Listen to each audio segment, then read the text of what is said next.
This is the Detroit Sports Podcast Network. The 2018 Michigan football team is going to be as good as it will let itself become. I'll explain what I mean by that next here on Michigan Podcast. But there's going to be one team that's going to play solely as a team. No man is more important than the team. No coach is more important than the team. The team, the team, the team. Looks deep for Anthony Carter. Waits for it. Him. Caught. This is no time for that. In the pocket and a sack. Tim Jamison. Brady gets terrific. Throws it. Get it. Touchdown. Knight again. Schultz just before Brazil got him. And a leaping interception by Woodson. Harbaugh back to throw over the middle. Caught by Collier at the 5 on his feet. Touchdown, Michigan. On its way. It's good. He's 5'7", 179 pounds, a junior at Michigan. But Jamie Morris packs a wallop, and he delivers for Bo Schembechler. And here's your first play. Pressure coming. Sack. It is Glenn Steele, number 81, who fought his way through the traffic. Option. And Robinson calls his own number, and he's going to score. Oh, an easy touchdown for Robinson and Michigan.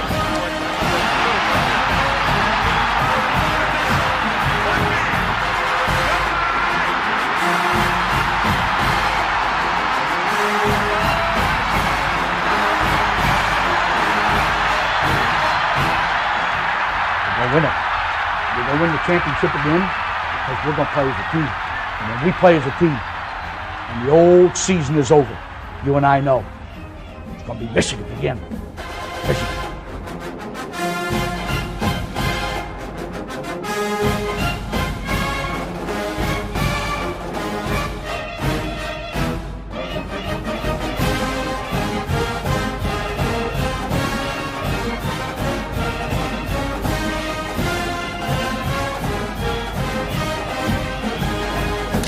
Go Blue, I'm Steve Deace. Welcome to this week's Michigan Podcast. Thank you for joining us here.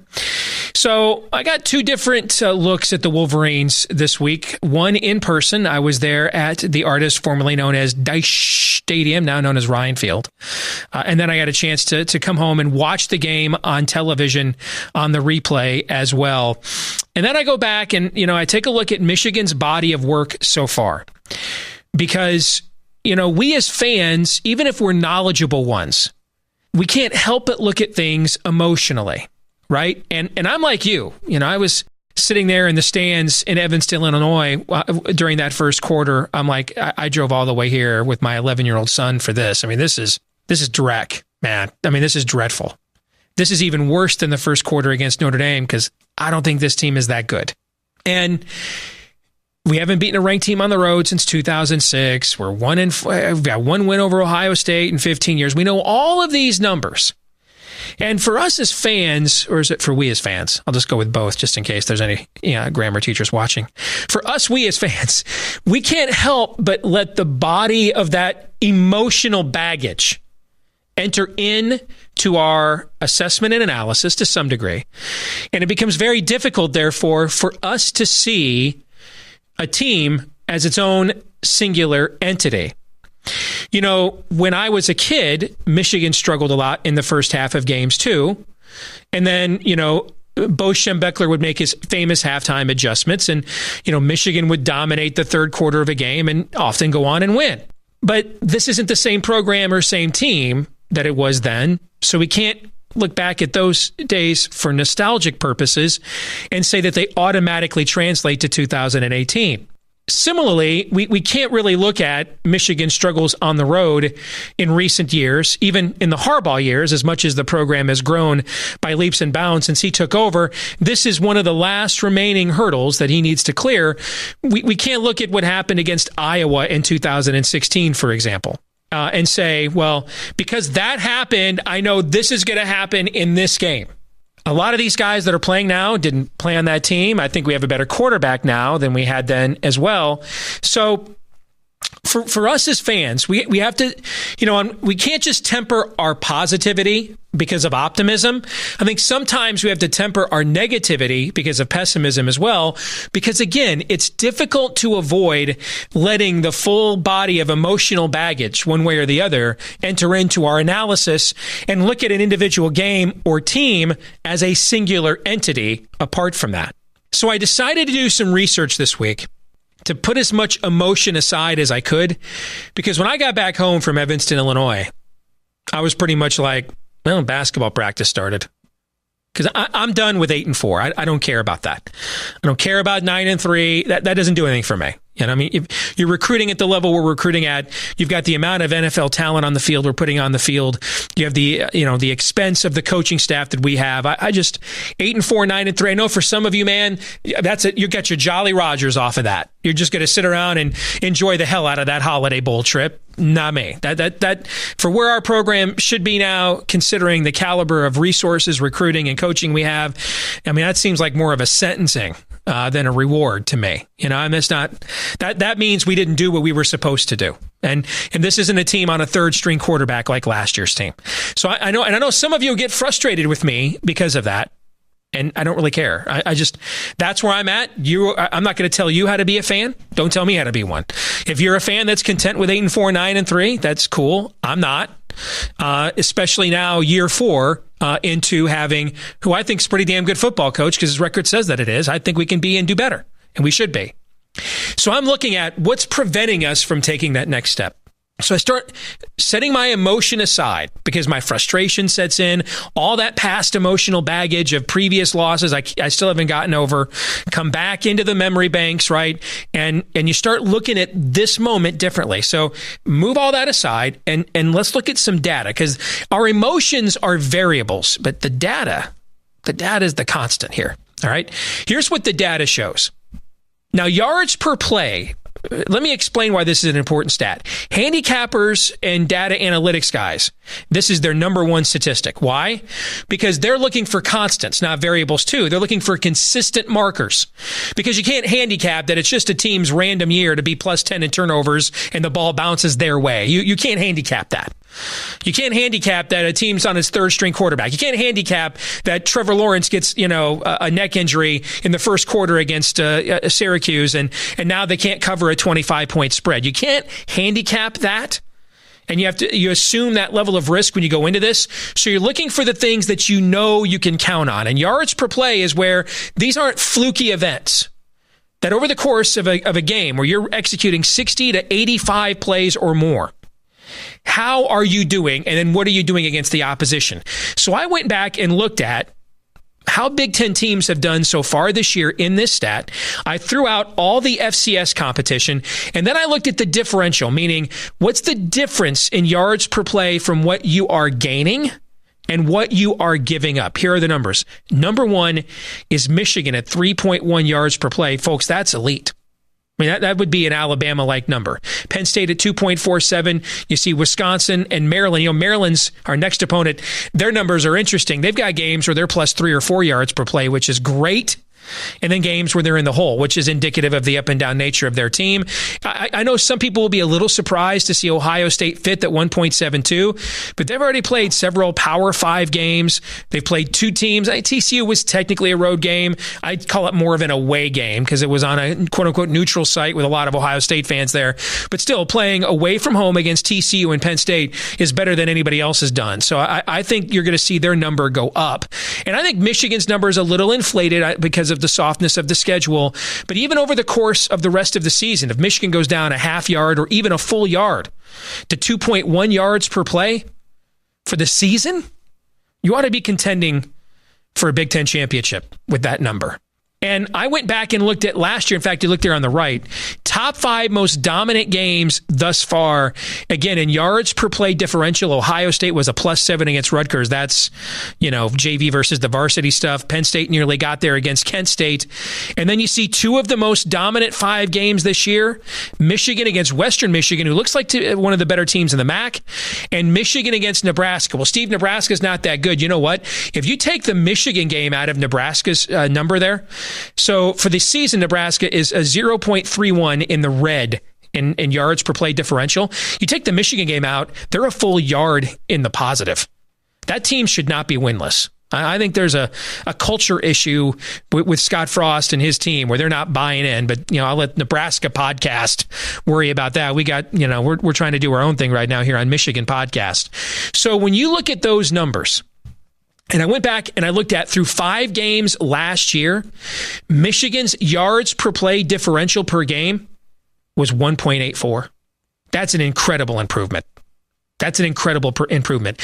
We have declined our sacks per game by a full sack per game so far. Again, that's an outstanding improvement.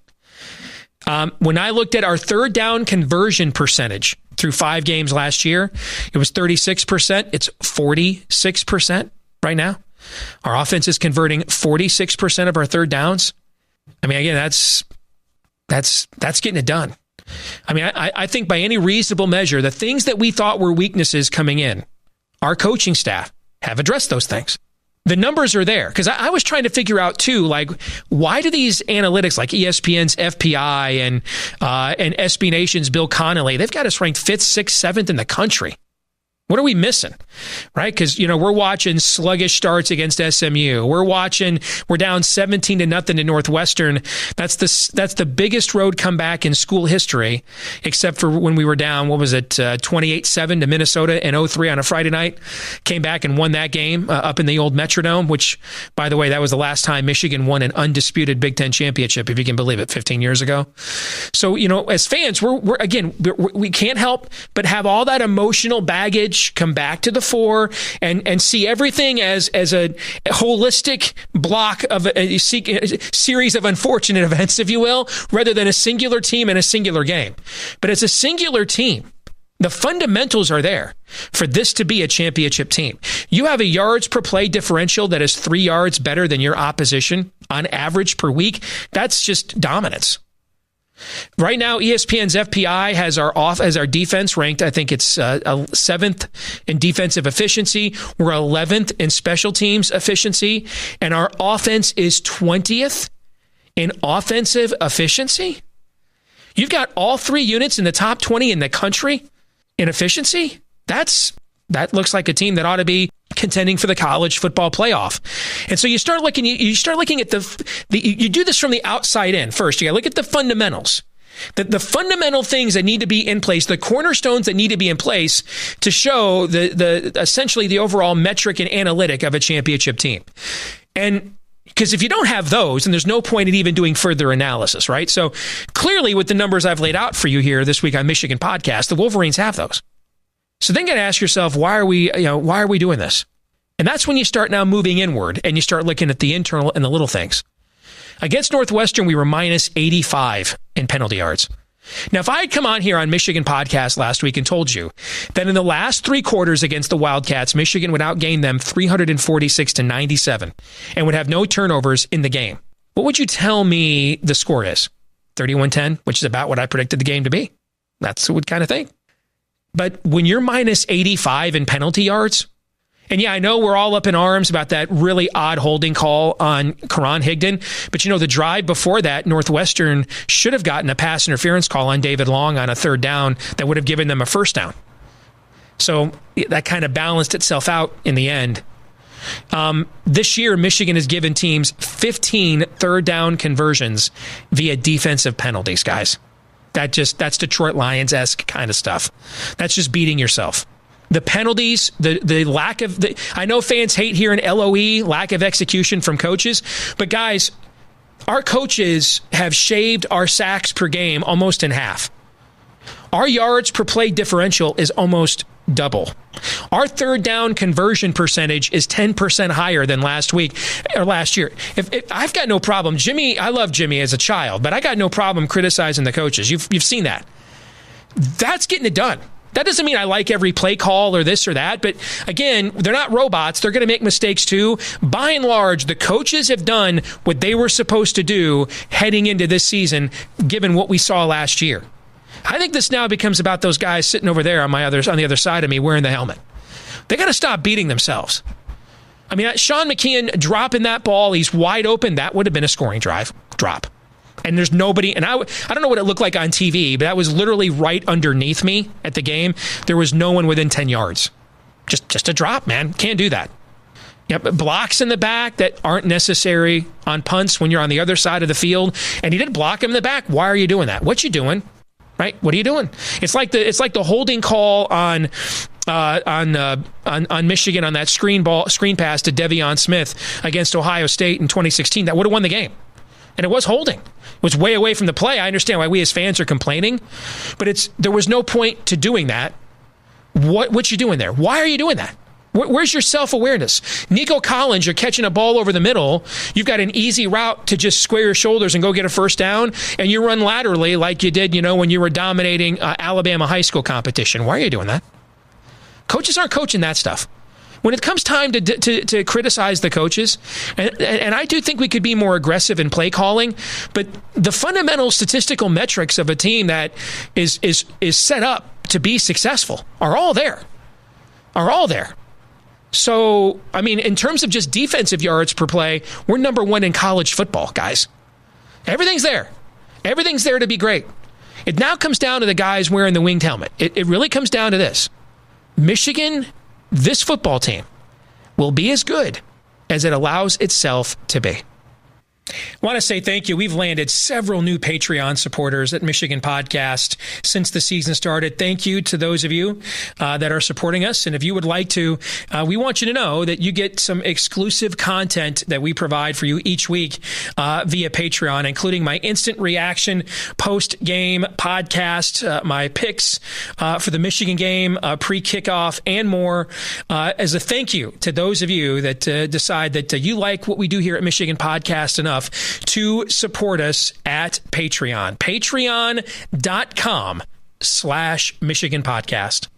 Back here on Michigan Podcast, joined now by my partner over at WolverineDigest.com, Michael Spath from WTKA in Ann Arbor. Go Blue, Michael. Good to have you back with us here this week. How are you? I'm good, man. Appreciate it. Thanks for having me. And certainly an interesting game to talk about. One of the things I talked about at the top of the show here this week is for fans, it's not just that we have to guard against overly rosy scenarios and optimism, but when you've been struggling for a while with your favorite team, you have to guard against overt pessimism as well. And it's hard not to have, like when we were kids and Michigan played poor in the first half, Shem Beckler was going to make those famous halftime adjustments, and the third quarter we'd come out and barnstorm them, right? We kind of knew that. But that was in 1987 and 1977, and that doesn't apply to 2017 and 2018. Likewise, when the team starts off slow on the road or does something bad, you think to Iowa 2016 or all of the baggage we have, and it all comes to the forefront. So when I got home from Evanston this weekend, I decided, I'm going to try to put as much of that emotion aside as I could, because that's the variable. I want to look at constants. I want to look at data. And does the data line up with my emotion? And here's what I found. What I found is an average yards per play differential so far, not counting FCS competition, meaning yards per play you're giving up to what you're gaining. Michigan's number one in the Big Ten at 3.1, and they're number one by like a half yard over Penn State. Our third down conversion percentage on offense is 10% higher than it was last year at this time, from 36 to 46%. When I looked at our sacks per game, we're down a full sack per game less than we were last year. Defensively, we're number one in yards per play in all of college football. In fact, I mean, a lot of the things that we talked about all offseason, coaches are doing. Coaches are addressing. You had the stat, Karan Higdon's got more big play runs than any running back in the Big Ten does right now. Right. We're watching that game against Northwestern and getting frustrated on all these first down runs, and you pointed out the first three quarters of the game before Northwestern dropped a safety in the box, we were getting 7 yards of crack running the ball on first down. The numbers say this is not last year, because last year we were 1.84 yards per play differential. We've nearly doubled it. The numbers say this should be a team that contends for a championship. All the fundamentals are there, and so you start looking at the little things, and it's drop balls, it's stupid penalties, and that's why I open up the show with this line, Michael. This team's going to be as good as it lets itself be. What do you think? Well, the interesting thing, Steve, is if you look at this team, now they've played 5 games, they've played 20 quarters of football. They've played 3 bad quarters of football, really bad quarters of football out of those 20. All those numbers that you're rattling off make a lot of sense because of what they're doing in 17 out of those 20 quarters. But in those 3 quarters that they've been really bad, that's when they fell behind 21-3 to Notre Dame, and that's when they fell behind 17-0 to Northwestern. And that's what ended up costing them against Notre Dame, and that's what almost cost them against Northwestern because even though that they dominated the final 3 quarters against Northwestern, they had, as you said, some of those little tiny details, those little misplays, the dropped ball, the pass interference calls, some holding calls, one phantom, a couple that were legit, that they could not put the ball in the end zone like they needed to do so. And so really it's about 3 quarters of football this year that is maybe painting our perspective about what this Michigan football team is, because those 3 quarters have been so atrocious that Michigan has found themselves down and out on the road in some, in some big time moments. And so you're right. I think this team is as good as they want to be, but they've got to go out there and prove it in a couple of games and really in every game going forward, because Maryland's going to be a challenge. Wisconsin's going to be a legit team. Penn State could beat this Michigan football team. And, you can't afford to have a really bad quarter. You can lose a quarter. You can lose 2 quarters to some of those teams, but you can't have a god-awful, atrocious, abomination type of quarter and get away with it against those teams, because chances are you'll find yourself in a big hole and you won't be able to come back from it. What's your best theory to what's going on in the first quarter of these road games? What do you think it is? And of course, if we knew absolutely, we'd be making $9 million a year, right? But yeah, I mean, we watch this team a lot. So what do you think? Yeah, it might be a little bit of self-fulfilling prophecy. It might be a little bit of Michigan hearing all about the going on the road, and so they're playing Notre Dame, and if they're in those first few minutes and they're in their warm-ups and they're thinking like, hey, this is not going to be that game, this is not going to be that game, this is not going to be that game, you and I both know that. I mean, I've gone back to this comparison when I'm coaching my basketball team is if you go up to the free throw line and you're saying, I'm not going to miss, I'm not going to miss, I'm not going to miss, guess what? You end up missing. It's not going up there and saying, I'm going to make it, I'm going to make it, I'm going to make it. And so I don't know what Michigan's players, their mentality is before these games, but if they've gone into Notre Dame and they went into Northwestern and said, this is not going to be like those last games, this is not going to be like those last games, that's a negative thought that you're having already. And you're already worried a little bit about it instead of saying like, hey, we're going to go out there and play our game and just do what we do best. Maybe that's part of it. I wish we were in the locker room. I wish we got to see those pregame speeches from Jim Harbaugh. I wish we got to see what these guys were doing mentally to get themselves prepared. Obviously, it hasn't impacted them for every game. I mean, they played pretty well against Wisconsin on the road last year in the first half until it went south in the second half. So it's not like this has been every single game they've come out and played flat in the first quarter. A lot of the games are just losing on the road, but they've actually played okay in the first quarter. These 2 games, though, I mean, it's been absolutely awful, and they've got to fix that, because if you let Michigan State, that crowd in East Lansing will be like the crowd at Notre Dame. If you let Michigan State's crowd get into it the way that Notre Dame was allowed to, I don't think you come back from that like you did against Northwestern. Against Northwestern, Michigan had a 2.5 yard per play advantage. Unless you're like -3 in turnovers in college football, you should never lose a game. I mean, you have to really go out of your way with self-inflicted errors to lose a game where you have a 2.5 yard per play differential advantage over the opponent. And Michigan in the last 3 quarters, it was 346 to 97 was the yardage advantage against Northwestern. And yet Northwestern had the ball. Not with a realistic chance, but with some chance to tie or win the game with the final possession. That's, to me, where you've got to do, that's on you. Now, this isn't, listen, I know John Runyon's not great. I know Juwan Bushell-Beatty's not great. All right, that's not John Runyon Sr. and Shrezell Jenkins out there. I get that, all right? But our offensive line is more than serviceable to win games from what I have seen. I think it just even looks better. The pockets that we form in play action passes, we couldn't even functionally do that last year. All right. Clearly, we've got a dramatically superior quarterback.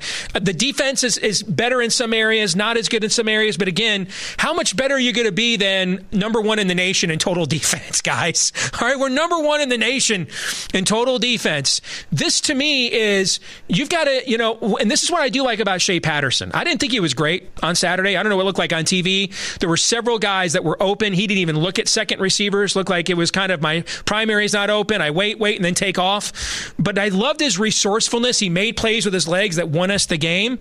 But I really think this is about, and I know fans hate hearing lack of execution from their coaches because it sounds like an excuse. But, I know the coaches could do better.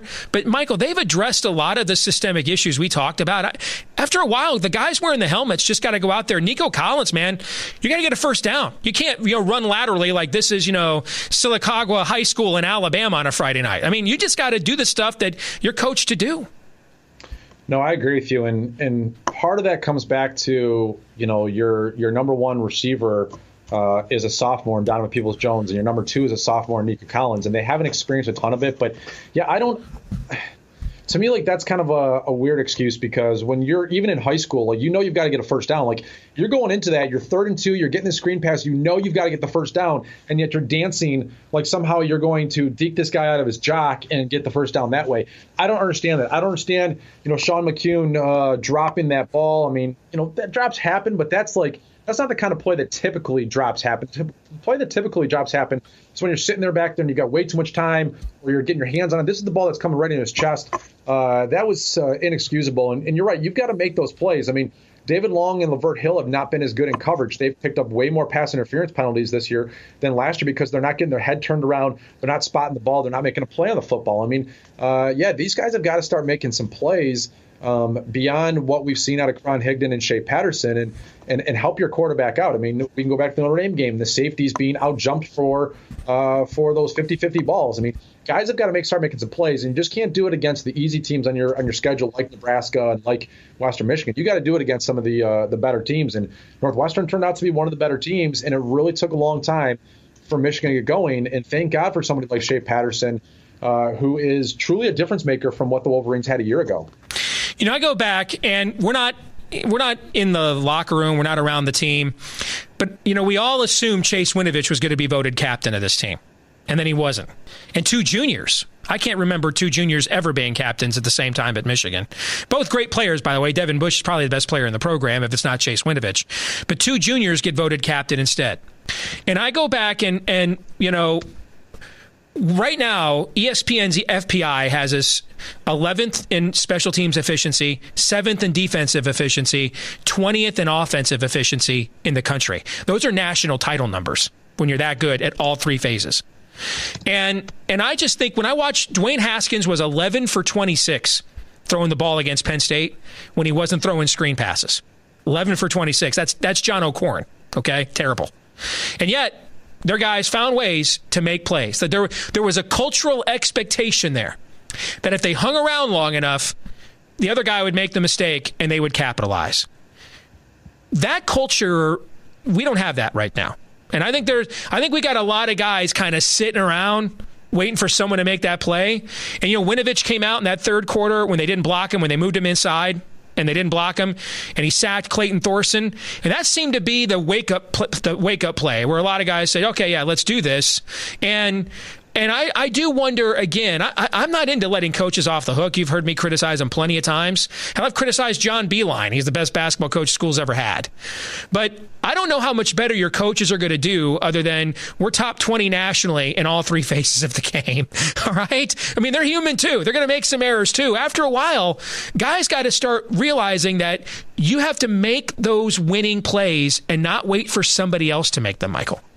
No, I agree with you, Steve, but I guess when it comes down to it, I mean, if you look at it like that, right, I mean, how long have we been talking about making those winning plays? We've been talking about making those winning plays for 4 years.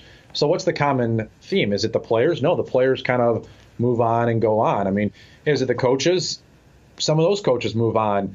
Jim McElwain comes in, Sherrone Moore comes in, Tim Drevnos goes out. I mean, the common denominator is ultimately the guy at the top, and I don't know what you need to do as a head coach to instill that type of confidence in your players so that they go out there and make those plays. But something's maybe a little bit off, and maybe that's just part of the culture that when you're down for Michigan football like they have been for a decade, that gets lost a little bit. And so it's not passed down from generation to generation, from senior class to junior class, from junior class to sophomore class.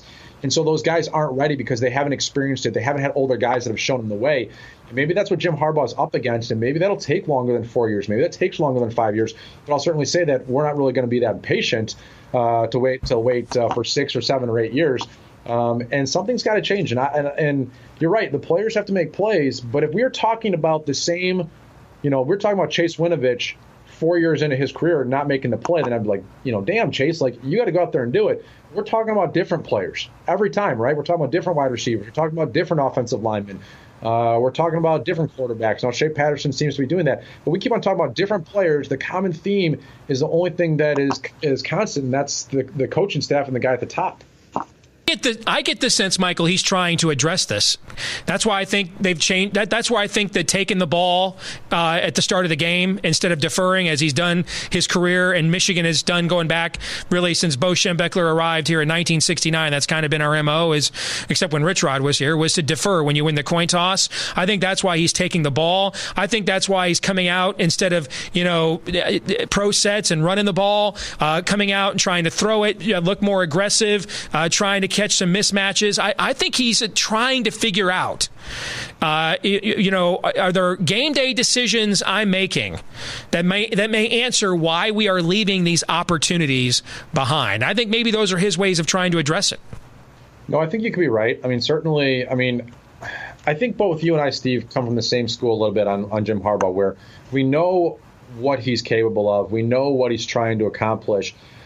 I just think that, when things repeat themselves, when we had a caller on our show on Tuesday saying, well, look, like, why are we talking about history? Why are we talking about the road games? Why are we talking about what happened in years past?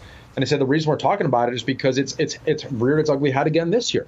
And if the same type of issues that have shown up in the past are showing up this year, then I'm just wondering what the breakthrough moment is. What's the turning point? What does Jim Harbaugh do as he's building all these different things and trying all these different things that puts his team over the top? And maybe we're still going to see it. Maybe coming back and winning on the road and beating Northwestern was that. But we've got to see it certainly against Wisconsin and Michigan State. And if he goes out there and wins those two games, I don't care if he wins by half a point in each of the games. If he goes out and does it, then maybe we can start talking about how the things that he's been doing behind the scenes are starting to pay off. But where we're sitting right here, Steve, as you well know, you're seeing a lot of the same leaks, that's a good way to describe it, the same leaks in the program, the same issues that they've had in the past. And so you're sitting there going, has he really changed it? Because we're seeing the same problems when Michigan can least afford them. I'm glad you brought that up. So let me close by asking you about this, because you're there in Ann Arbor. I'm not. And we've got viewers and listeners all over the world for this, as do you. I mean, I listen online from Iowa, for example, where I live. But you're there in Ann Arbor, and the players, they come up in June, and then they're there until the school year ends in May. So, I mean, they live there 10, 11 months out of the year full time. Mm-hmm. So the culture of Ann Arbor, they are, even if it's Nico Collins from rural Alabama, he is really a resident of Ann Arbor pretty much year round. The culture around the program, the people they interact with, do you think there's a certain, like what Golden Tate talked about when he came from the Seahawks to the Lions, the minute something goes wrong and everybody just kind of looks at each other and says, here we go again. Do you think that there is a culture that's sort of creating a feedback loop for these players? And so when they get out there and they're wearing those white uniforms, they hear this all week long, all year long. And the minute the road team gets even a little bit, and maybe we probably in hindsight should have given Pat Fitzgerald more credit. He's one of the better coaches in the Big Ten. He knew that coming off a bye, that they could not afford to lose 3 straight home games. And they always play tough against us anyway, right? You just had Devin Gardner on your show talking about 4 years of Northwestern playing us tough. He beat us twice as a player, so we probably should give them more credit than we are. But are we creating this feedback loop for these players where we're causing the David Duvall, the sphincter puckering, when we get on the 18th hole of Augusta and looking at that 10-foot putt, and it looks like it's about 10 miles away. You know what I'm saying?